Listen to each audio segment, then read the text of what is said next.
Ini adalah senjata andalan anak muda atau bahkan kita-kita untuk terlihat naik kelas. Padahal kalian harus tahu kalau Vespa ini adalah Vespa yang saat ini dijual termurah di Indonesia. Ini adalah LX125 model tahun 2024.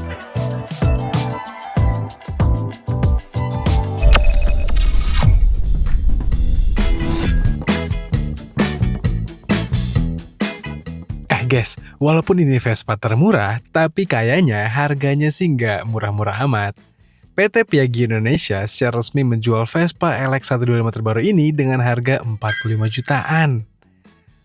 Memang kalau dibandingin spek sama harga jualnya, pasti kalian merasa ini kemahalan. Tapi kan ini Vespa, bukan kaleng-kaleng nih. Ya memang Vespa walaupun dia yang termurah, tapi tentu kita nggak elok kalau membandingkan dengan motor-motor yang bermesin sama 150 cc tapi dari Jepang. Skutik yang harganya 20 jutaan.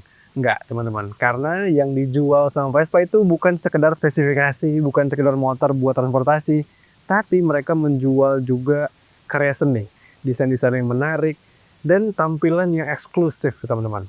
Dan beruntung bagi kita, meskipun LX125 adalah Vespa yang paling terjangkau harganya, tapi motor ini tetap hadir dengan tampilan yang memukau.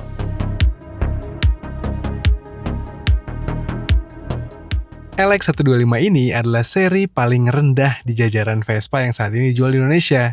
Entry level lah ceritanya. Makanya bodinya ramping, dan model joknya juga ramah buat kita-kita yang nggak biasa naik skutik gambot. Nah, di versi barunya ini, Vespa juga menghadirkan pilihan warna baru nih. Udah gitu, pas banget lagi sama warna bingkainya yang putih dan warna joknya yang coklat. Cantik deh.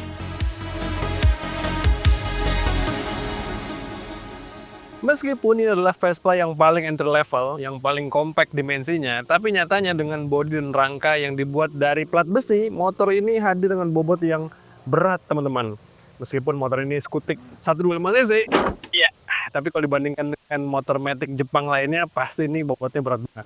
Tapi setidaknya, bagi saya sih yang punya tinggi 170 cm, ini tuh posisi duduk yang masih ergonomis teman-teman. Jadi nggak terlihat motornya terlalu kecil gitu ya bagi saya, dan masih kebadanan lah. Tapi biarpun bobotnya berat, motor ini hadir dengan dimensi yang compact dan wheelbase yang singset, serta roda yang kecil membuatnya menjadi lincah teman-teman. Agile dipakainya. Dan posisi duduk saya kalau duduk di motor ini kayak gini. Posisi stangnya cukup menengah, posisi decknya juga nggak terlalu rendah, nggak terlalu tinggi, jadi ergonomis dipakai sehari-hari. Dan karena dimensinya compact, enak buat dipakai harian walaupun dibawa macam-macetan.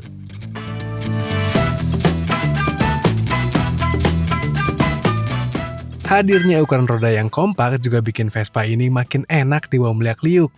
Menurut kami sih, LX125 ini cocok banget buat dipakai harian, apalagi sama kita-kita yang badannya nggak terlalu besar. Atau buat kadoin ke pasangan, ke istri, atau ke pacar juga pas nih pak.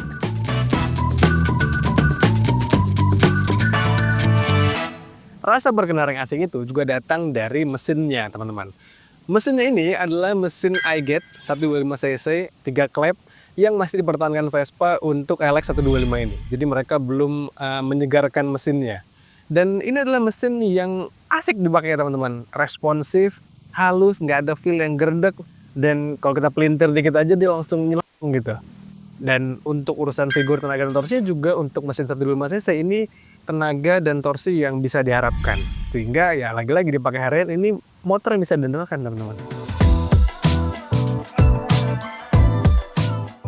Ngomong-ngomong soal dipakai harian, tentu kalian bertanya-tanya, irit nggak tuh motornya? Tenang aja, menurut kami sih ini motor masih aman lah untuk bobotnya yang berat karena bodinya full besi. LX125 ini pas kami tes masih dapat di angka 42-an km per liter. Irit kan ya?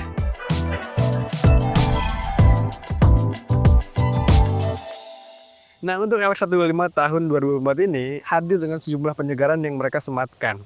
Gak hanya dari desain yang mereka menceritakan, tapi juga fitur-fiturnya ketambahan teman-teman.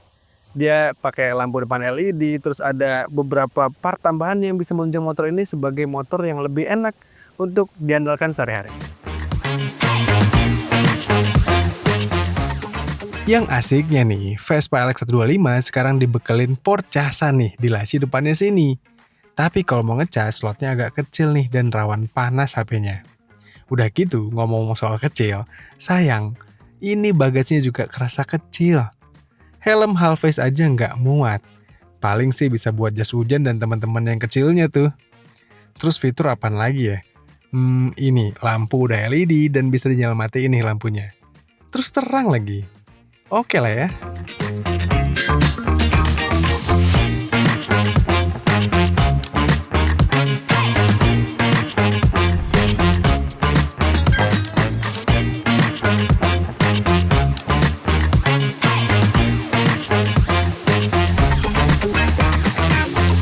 Lantas setelah kami tes sehari-hari dan dipakai di rute harian, di rute perkotaan, motor ini harus kami jawab teman-teman. Apakah dengan harga 45 jutaan, LX125 ini layak dipertimbangkan? Ya menurut kami, kalau kalian memang udah punya budgetnya dan mencari motor bukan hanya untuk transportasi, tapi juga untuk menaikkan status sosial kalian, jelas ini motor yang menarik.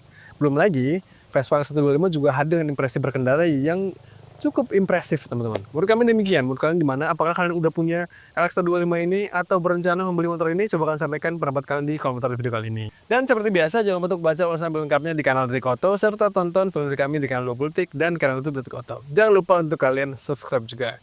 Lalu teman-teman, sekian aja. Saya pamit. Saya safe dan bye-bye.